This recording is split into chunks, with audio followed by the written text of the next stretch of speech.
been going on? Well, you and me. I'm just reading about Russians. I have a place down on the island, and so I've been writing a couple of reggae songs.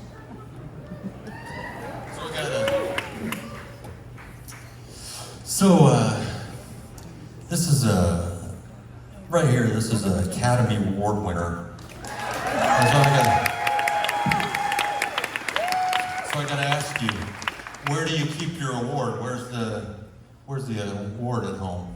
There's a bookshelf in my bedroom that I used to keep it on. I actually took it down because my son won the city swimming meet. And I gotta tell you, I had a lot more fun watching that than I did winning the Oscar. So I took it down, I put his award up there, and mine's off in a little glass case in the corner of the room. Love it. Go, Matt!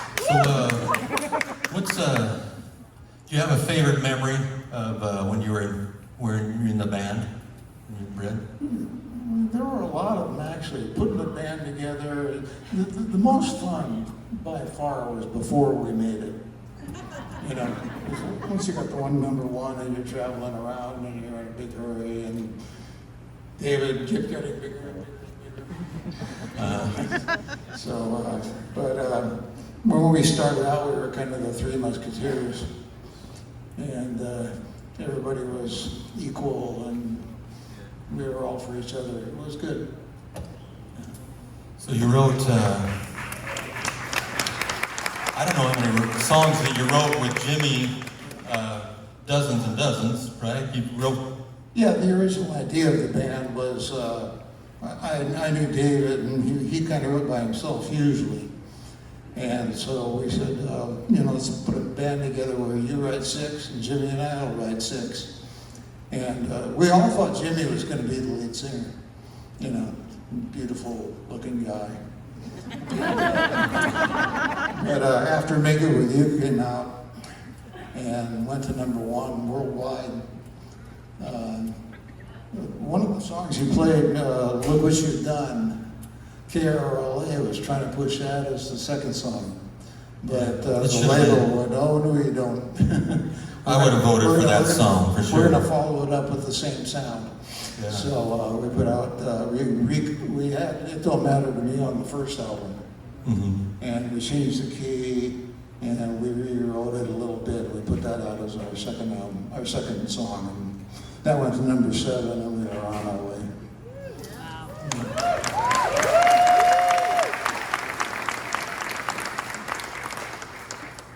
So you mentioned Look What You've Done. Are there other highlights, other favorite songs that you well, I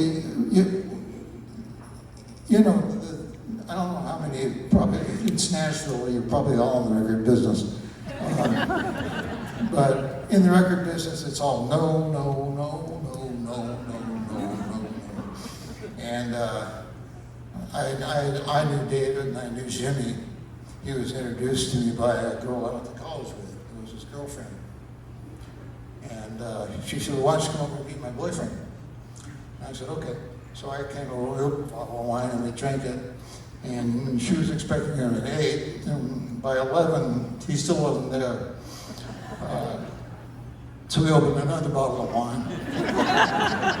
And Jimmy came home and found this guy he'd never seen before, drunk with his girlfriend. Which didn't bother him at all. The first thing he asked me, he said, can you write horn parts? He had a orchestration class at LACC. And I lied, and I said, yeah. So we sat down and we wrote some horn parts for a song that he did. And we just enjoyed working together, and he, the publishing company wanted him with another writer, but he and I kind of preferred each other, so he ended up being, Jimmy was a very diffident guy. He was very mild. He was the soft personality in the band. But the one time I really heard him assert himself, he went into the publisher and he said, "Now I know you want me to write with this guy, but I'm going to write with that guy. And unless you're going to give up half the publishing, I suggest you sign him." So they did. They signed me out, and I was getting $50 a week, which was pretty good. We also knew Randy Newman. He was getting 75. We were going, wow, $75 a week. That's a lot.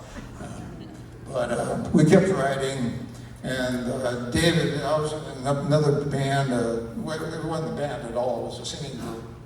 It was 2 acoustic guitars. You know what you can do in rock and roll with 2 acoustic guitars. Not much. I wanted to be in a real band. So when that band broke up, I took Jimmy out to meet David. And the minute I heard the 2 of those guys sing together, I just went, "Cut, Brent, that's it," you know. And it was. So we went in and cut some demos. And I liked Electra Records because they always put a big billboard on Sunset Boulevard of one of their bands. I went, I want that, you know. So we went to Electra, and for some reason they wanted, they had the demos, but they wanted to make sure it was us. So they said, "We want you to recut these things in our studio." So we went into their studio, and their watchful eye, we recut exactly the same stuff, you know.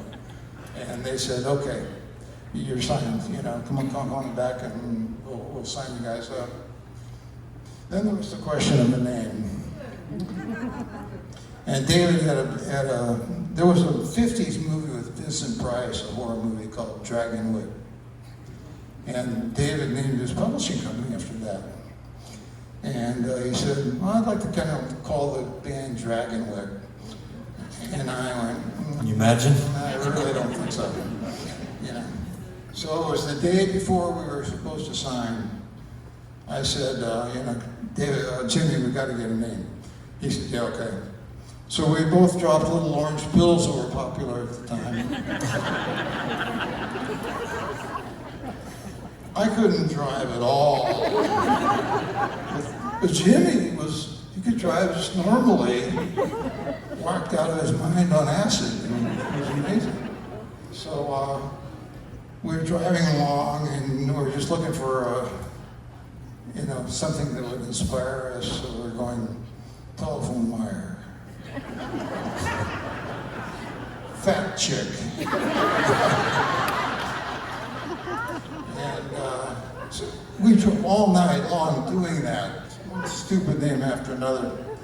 And Jimmy went, "Look, we're not going to get there." It was 6 in the morning. And so he said, "I'm going to take you home." So I was fine. So we were waiting to turn onto my street, and there was a truck in front of us. It was a Barbara Ann bread truck. I don't know if you know the logo of Barbara Ann, but it's a girl, about 12-year-old, little pretty blonde girl, holding a piece of bread with a pat of butter on it. I kept saying, "Don't you want to spread that around?"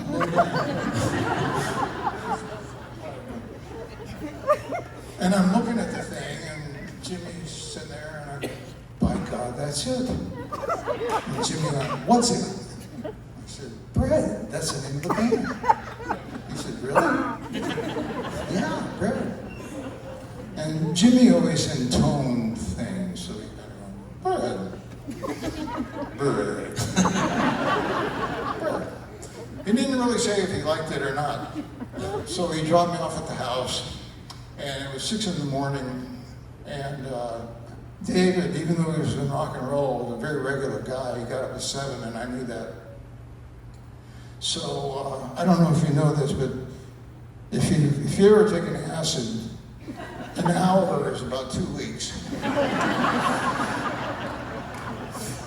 So it was like, 6:38. So I do a whole bunch of stuff, I kill time, and I figure, it must be, look around, 6:40. So anyways, finally got to be 7. Oh, thank God. So I called David up, and I said, "David, I think I have David wanted to call the band Dragonwick, and You know, groups like AC/DC hadn't even come along yet. All we have is Led Zeppelin had just happened. There was a band called Iron Butterfly. So it was the closest thing to a heavy metal band, but that's what Dragon Boy sounded like to me. And so I said, David, I've got the name. And he said, oh, what is it? I said, Brad. Long pause. He goes, I still like Dragon Boy. Click. That was a normal length conversation with David. But he So came we were- around. I guess he came around, right? Well, no. Oh, no, never did. No, they don't have it. We signed not as a band, not under the band name, but under the name of the three guys. The bots hadn't come along yet. It was just three of us. And we signed the contract. And Jack Holtzman, who was the president of Elektra, so what's the name of the band? And immediately, David and I got in a big stare-off. And everybody could tell something was happening. Jimmy didn't like confrontation, so he stayed the hell out of it. So we're looking at each other, and I have no idea how long it was. Could have been 40 seconds, it could have been 3 minutes, you know, but finally David went, well, I guess Rob's got the name. So everybody turned, it was one of those, you know, meeting rooms that you know about. And everybody turned to me and I went, Brett. And Bill Harvey jumped up and said, I like it. It says F-U. Except he didn't use the initials. So David knew there was no way he was going to beat that, you know, that amount of, you know, people actually clapped. So we were bred from then on. We love it. We love it.